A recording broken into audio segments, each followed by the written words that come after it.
Marvel recently dropped their latest game in Marvel Rivals, and for the first time in years, they have a clear win over DC in the gaming world. But that got me thinking, what if DC had an answer? And what if it wasn't just another hero shooter, but rather a conglomeration of genres that we really haven't seen before?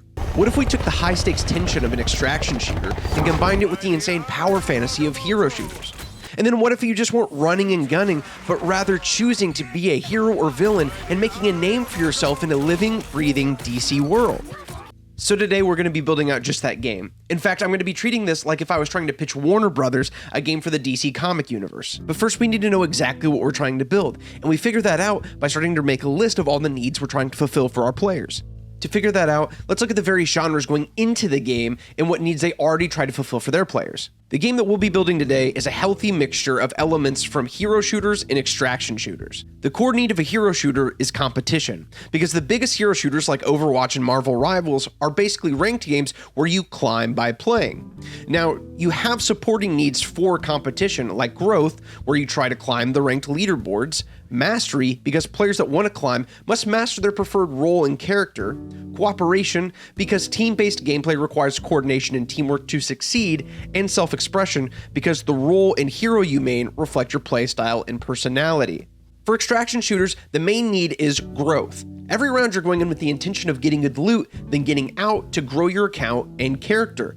Now, you have supporting needs for that, like mastery, because to take on harder challenges and secure better rewards, you must be able to refine your skills.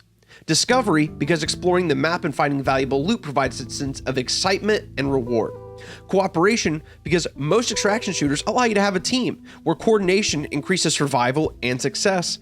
And finally, self-expression, because the character, role, and gear setup a player chooses is a direct reflection of their identity and strategy.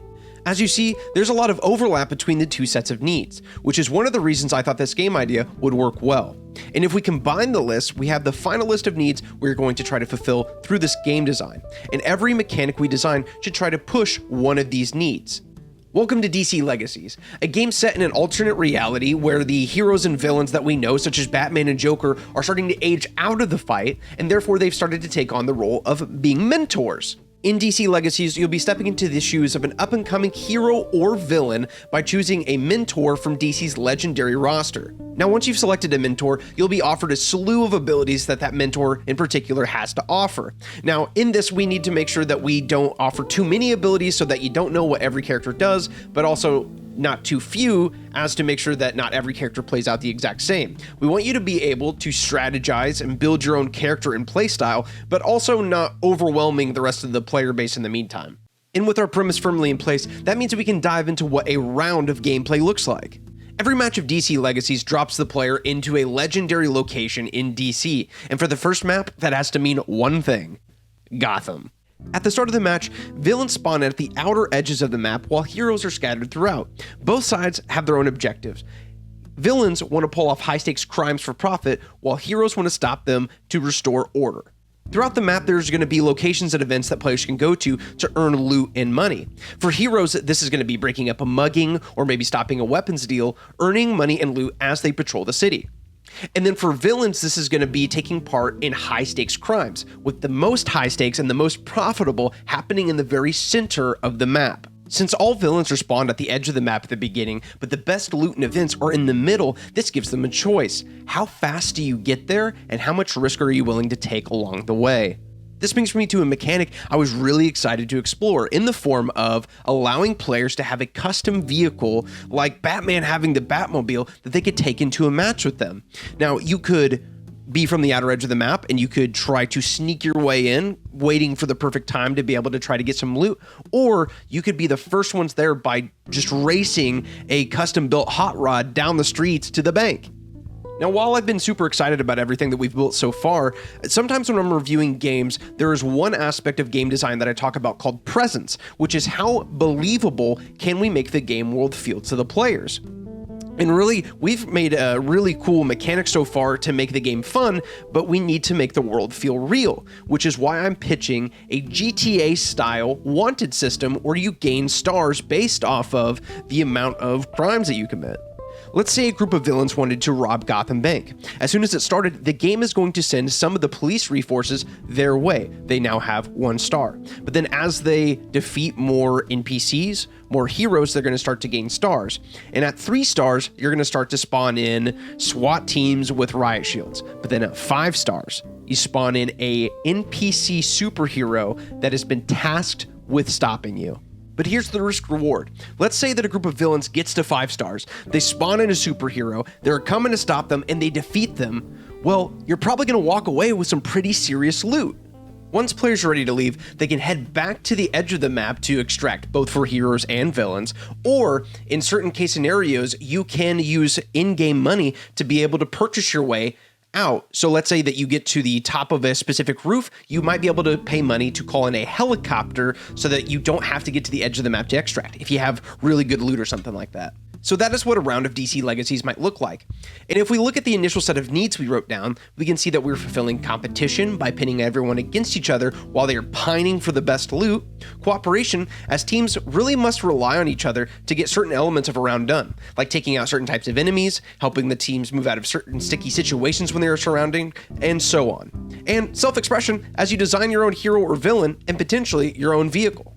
And while I'm super happy with what we built so far, none of it matters if we don't nail the core gameplay, which is the combat system. Combat in DC Legacies isn't just about shooting or spamming abilities, it's about feeling every hit, every impact, and every moment of a fight. I don't just want to stun someone and have a floating icon above their head. I want to feel like I'm straight out of an anime brawl. Let's say that you chose Bane to be your mentor, and now all of your abilities are based off of being hooked on Venom. Now, when you're charged full of Venom and you go to hit somebody, depending on the difference of your stats, you're not just going to punch them, you're going to send them flying backwards. And if they hit a wall, well, that's just not for set dressing. Depending on how hard they hit that wall, they have the potential to just go through it. This doesn't just look cool, but I think it provides a certain power fantasy that you don't see in many games. If you're the one hitting somebody, you feel like a monster. You're unstoppable. You're overwhelming.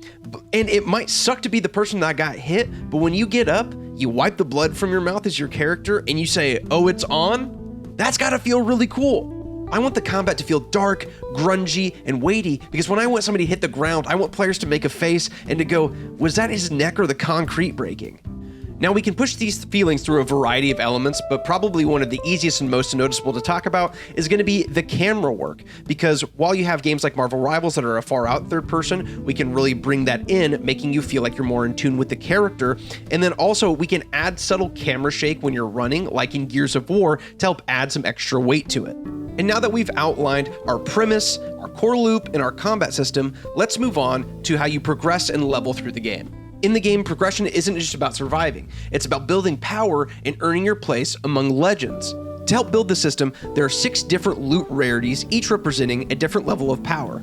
Common, which is gray, uncommon, which is green, rare is blue, very rare is purple, legendary is gold, and exotic is red. Gotham being the first map provides the lowest challenge, but the lowest rarity of loot. But as you start to progress both yourself and your character, you can start to go to Star City, which is the middle map, and Metropolis, which is the hardest but provides the best loot. So what does getting better loot actually look like? Well, some is just sold for more cash, while other is used as crafting materials to help build suits, armors, or weapons that you might use in combat.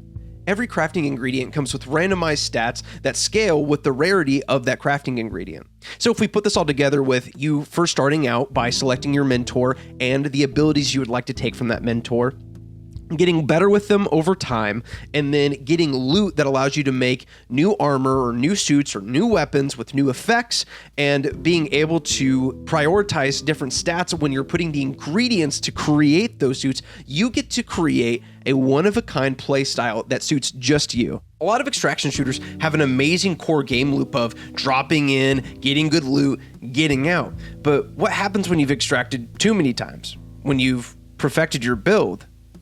So many games leave that question unanswered, which is why we need a true end game for DC Legacies.